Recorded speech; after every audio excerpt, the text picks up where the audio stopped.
To answer the question at the end of the last video, we have the shell method, or as I like to call it, the Shrek method, because ogres have layers.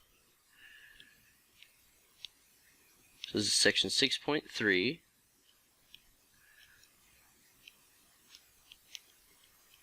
Which is the shell method. Now, so far, all of our volumes have come from slicing a solid object and finding the area of that slice and multiplying it by a tiny thickness.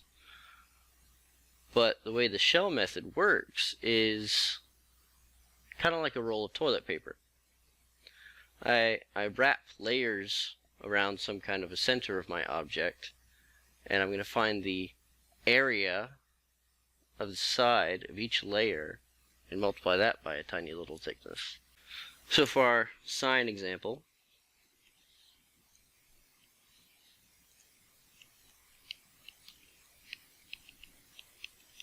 if I wanted to revolve this around the y-axis, I would do this.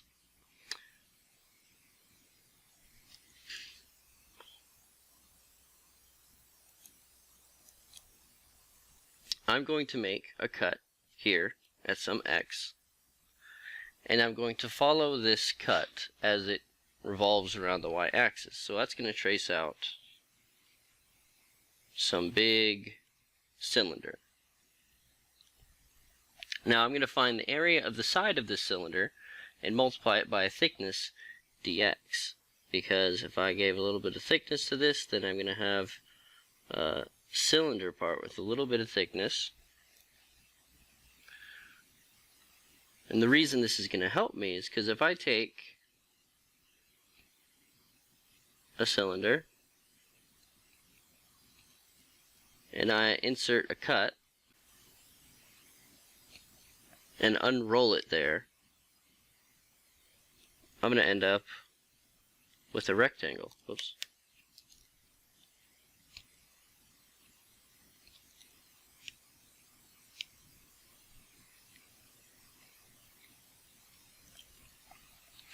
Where the length of this side is going to be the height of the cylinder, but the distance around is going to end up being the width of this rectangle. So this is going to be 2 pi r, where the cylinder has a radius of r. And that 2 pi r, that's basically just the circumference of the cylinder. And then if I add a little delta x thickness to it,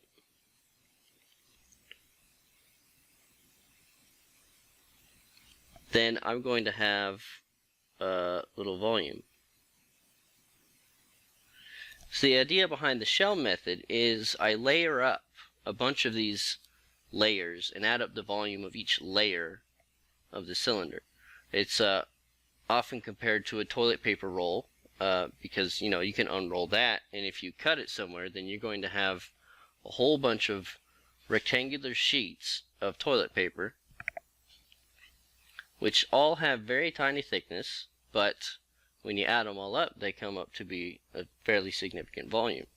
So in terms of this going from the slice that's revolved to the rectangle, I need to relate my radius and my height to something dealing with my problem. The height is fairly easy because that's the height of the cylinder that I see being traced out, so that the height is going to be sine of x. But the radius is a little more difficult. Well, maybe not difficult, but often requires a bit more thought. The distance from the axis to where I made my cut is going to be the radius of the cylinder. But that distance here is exactly going to be x. So I'm going to add up all of these slices, all these soup can labels, all these cut rolls of toilet paper, all these... Did I already say layers? I'll say layers again. I like layers. This turns into a sum of, well, xi times sine of xi. That's my radius. Here's my height, and here's a 2 pi.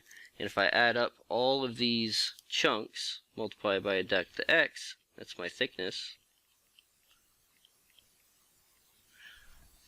Then I'm going to end up with Well, frankly, an integral. I have 2 pi times the integral from 0 to pi of x sine of x dx. So the integral notation takes care of the thickness and the adding up. I have my radius function, I have a height function, and I have a 2 pi to make everything work out.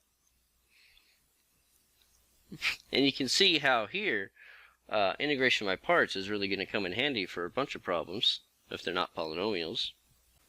So I'll do u equal to x. My du will be sine of x dx, which means my du is dx, and my v is equal to negative cosine of x.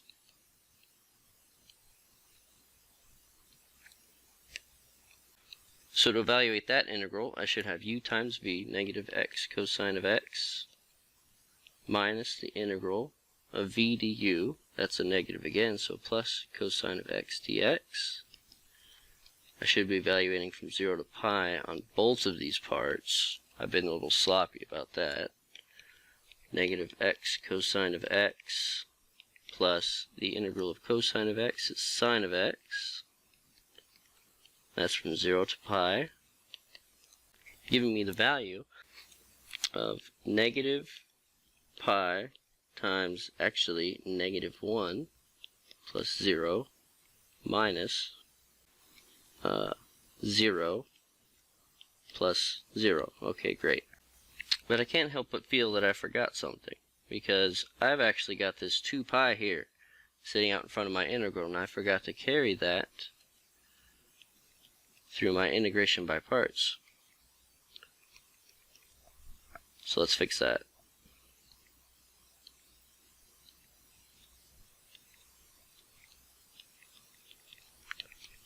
Leaving you with 2 pi squared as a volume.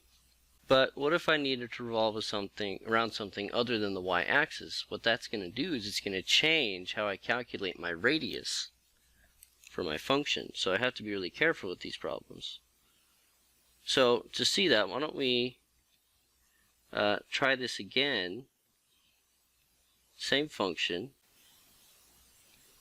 but this time all revolve around 2 pi. Sine will go back down under here, but I'm not going to touch it, because I'm going to go from 0 to pi again. Well, when I make a cut, I look at a slice of my function, and I revolve it around 2 pi, then my slices are going to go way out that way. So my question is, what is the radius when I make a cut at x?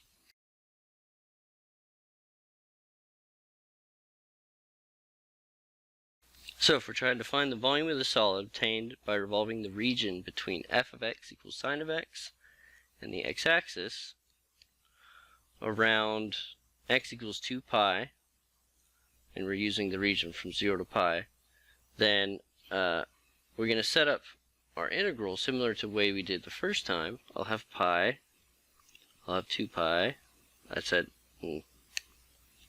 I'll have an integral, I'll have 2 pi, I'll need a radius, I'll need a height, and I have a dx for thickness. My interval goes from 0 to pi. My height is still the same, it's just sine of x. But what is my radius? My radius is always the distance from the axis of revolution to a cut I make in the region. But this distance is actually 2 pi minus x. So my r is, my radius function is 2 pi minus x. And this happens a lot with some of these problems. If I change my axis of revolution at all, that means it's going to make a difference on my radius here. And this works out to be a very similar integral of 2 pi times sine of x minus x times sine of x. So the only question left is how do we handle multiple functions or differences of functions?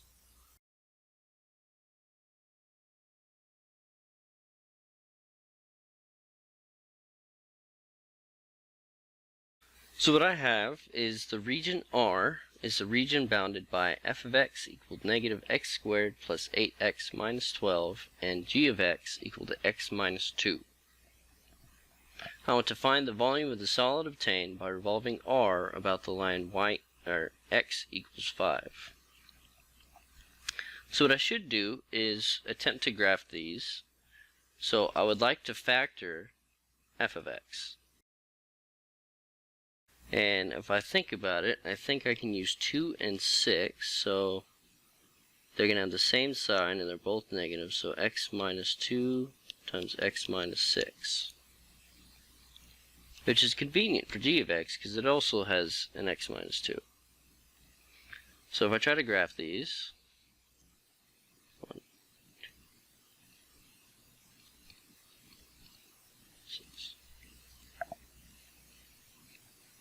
here's one root, here's another root. If I plug in x equal to 1, 2, 3, 4, I should have a vertex. Plugging in 4, I get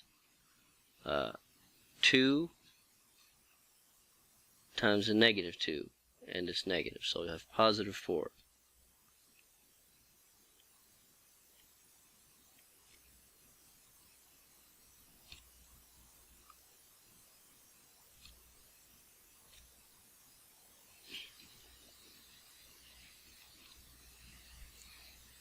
So there's my f of x.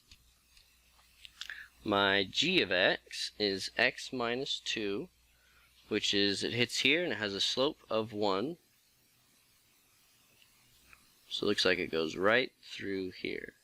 Whoops. Well, we'll pretend that that's a really good line.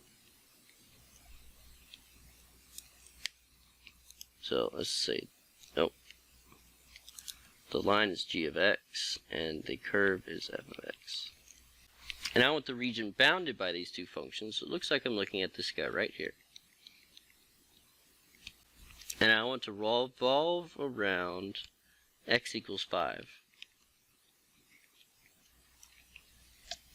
So if I make a slice in my region, what is the distance from the axis to that slice? Well, it looks like it's 5 minus x. So I should end up with a volume equal to 2 pi integral. My bounds, let's see, this one is 2, and this is 5, so I'll go from 2 to 5. My radius I found to be 5 minus x. But what about my height? Well, my height of my slice is just f of x minus g of x dx. So fairly quick to set up. 2 pi integral from 2 to 5, 5 minus x, f of x minus g of x. So I have negative x squared plus 8x minus 12 minus x plus 2 if I distribute.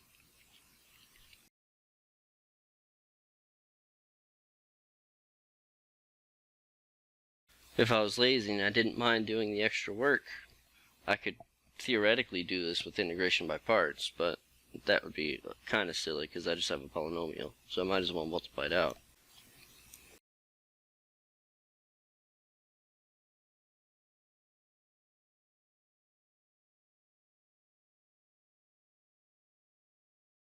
So, if I wanted to charge through all the number crunching, I would just plug in these numbers to get my volume.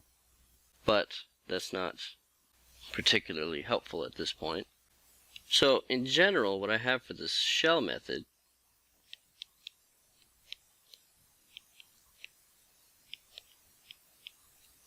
is it's really useful for revolving perpendicular to your axis of integration. So to draw on the previous video, if I were to try to revolve sine of x around the x-axis, that was good for the washer method, but it would actually be a really bad technique for the shell method, for the same reason that sine of x around the y-axis was bad for the washer method, but good for the shell method, because it would be difficult to find the appropriate inverse function or solve for x in two directions to try to split it up to fit the opposite method, as it were. So this general formula is the volume is equal to 2 pi integral from a to b, a function for the radius, which always draw the picture to make sure which direction it's going to go, because sometimes you'll have an x minus a, and sometimes you'll have an a minus x, sometimes you'll have an x plus a. Sometimes it'll just be x, depending on where you're revolving. And here we have the upper function minus the lower function in order to calculate the height.